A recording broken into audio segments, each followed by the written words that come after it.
Great. అసలు first అమ్మమ్మ గారికి చెప్పాలి, అసలు ఆ కాలంలో చదవకపోతే పోన్లే అని లైట్ తీసుకొని పెళ్లి చేద్దామని ఆలోచించకుండా కసిగా తీసుకొని మిమ్మల్ని అన్న తర్వాత మీరు ఇంకా ఇన్స్పైర్ దాన్ని నేను చాలా సీరియస్ తీసుకున్నాను. అక్కడ టర్నింగ్ పాయింట్ స్టార్ట్ అయిపోయింది. ఇంకా దాని తర్వాత డిగ్రీ స్టార్ట్ చేయడము, దాని తర్వాత డిగ్రీ అయిపోయిన బీపెడ్ అయిపోయింది, బీపెడ్ చేశాను, బ్యాచిలర్ ఆఫ్ ఫిజికల్ ఎడ్యుకేషన్ చేశాను. సో అలా అక్కడ నుంచి ఎన్సీసీ స్టూడెంట్ గా ఎలా మారారు? ఎన్సీసీ స్టూడెంట్ నుంచి అదే బీపెడ్ అయిపోయిన తర్వాత నేను మళ్ళీ బీపెడ్ లో నేను స్టేట్ ర్యాంక్, మళ్ళీ నాకు 3rd ర్యాంక్ వచ్చింది. సో ఎడ్యుకేషన్ దెబ్బ తగిలింది కాబట్టి ఇక్కడ నేను చూపించుకున్నాను, బౌన్స్ బ్యాక్ ఎక్కువ అయిపోయారు. సో అది బీపెడ్ అయిపోయిన తర్వాత బీపెడ్ ఎండింగ్ టైంలో మ్యారేజ్ అవడం అయింది నాకు. మ్యారేజ్ అయిపోయిన తర్వాత మా హస్బెండ్ చాలా ఫోర్స్ చేసి నువ్వు పీజీ చదవాల్సిందే అని చెప్పేసి ఫోర్స్ చేసి, అదృష్టం అలా కలిసి వచ్చింది, చదవాలి అని చెప్పి వాళ్ళు దొరికారు. సో పీజీ చేశాను. పీజీ చేసిన తర్వాత ఇక్కడ సెయింట్ ఫ్రాన్సిస్ జూనియర్ కాలేజ్ అని ఉంది, అందులో యాజ్ ఏ ఫిజికల్ డైరెక్టర్గా జాయిన్ అవ్వమని చెప్పేసి తెలిసిన వాళ్ళు చెప్తే సరే వెళ్ళాను ఇంటర్వ్యూకి. Then I got selected.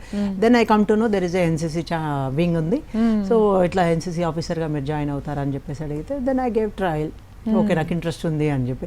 ఆ ఇంట్రెస్ట్ ఎట్లా ఉంది అంటే చిన్నప్పటి నుంచి కూడా నాకు 6th 7th కూడా ఆ ఏజ్ నుంచి I use to right my name Jayasudha DSP 6th 7th.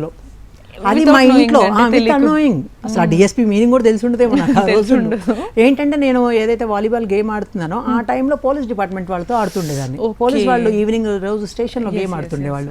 So ఆ టైంలో వాళ్ళ దగ్గర నేను చూసి నాకు యూనిఫామ్ కావాలి, యూనిఫామ్ నేను వేసుకోవాలి అనేది కొద్దిగా స్ట్రాంగ్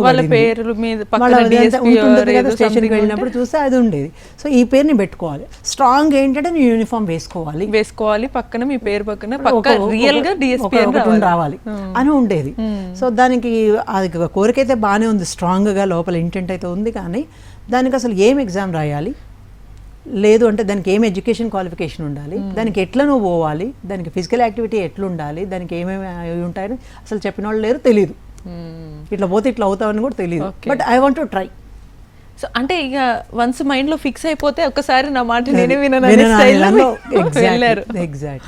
సో అలా వెళ్ళి మీరు అట్లా నేను దానిలో ఫిజికల్ డైరెక్టర్గా జాయిన్ అయిపోయిన తర్వాత ఇట్లా ఎన్సీసీ ఉందని చెప్పేస్తే దెన్ అక్కడ నేను వెళ్ళిన తర్వాత దెన్ ఐ గాట్ సెలెక్టెడ్.